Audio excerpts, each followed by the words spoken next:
Amigos, é triste quando a pessoa cai na mão do diabo. Ela é completamente enganada. E às vezes ela cresceu porque ela era de Deus, mas se tornou poderosa. E assim como Lúcifer, que era o portador de luz, intentou contra o Senhor, concebeu o pecado e lá vai a pessoa. Se você é essa pessoa, arrependa enquanto há tempo, que para você há perdão. Salmo 52, 3 diz assim: Tu amas mais o mal do que o bem. Oh, meu Deus, como é que pode? Examine se você tem ficado mais feliz com a queda dos outros do que com a vitória deles. E mais a mentira do que o falar conforme a retidão. Não deixa essa coisa. Não deixe isso tomar conta de você, porque Deus vai lhe dar a vitória em nome de Jesus. E Ele está falando com você hoje. Agora, deixa eu falar com você uma coisa. Veja o testemunho que a pessoa vai dar para agora e depois eu vou orar com você.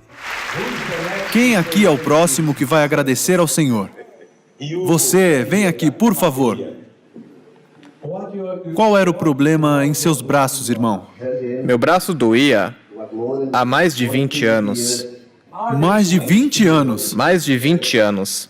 Mas eu senti o poder de Deus. Eu estava sentado ali e eu senti o poder do Espírito Santo vindo sobre mim. Eu falei para Deus que não queria viver assim, que eu precisava de uma cura na minha vida. Até onde o irmão erguia os braços antes da oração? Até aqui. Por 20 anos. Muito, mas muito mais do que 20 anos. Então erga as mãos agora. Os dois braços, os dois braços, os dois braços. Aleluia! O Senhor é bom. Ele sempre faz a obra dele. Creia nele e será salvo. Viu o testemunho? Isso é que Deus quer fazer na sua vida. Quer levantar você, quer mudar, quer dar sucesso.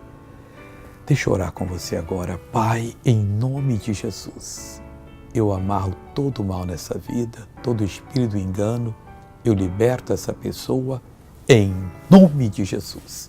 E você diz: obrigado, Senhor, eu recebo. Bom dia.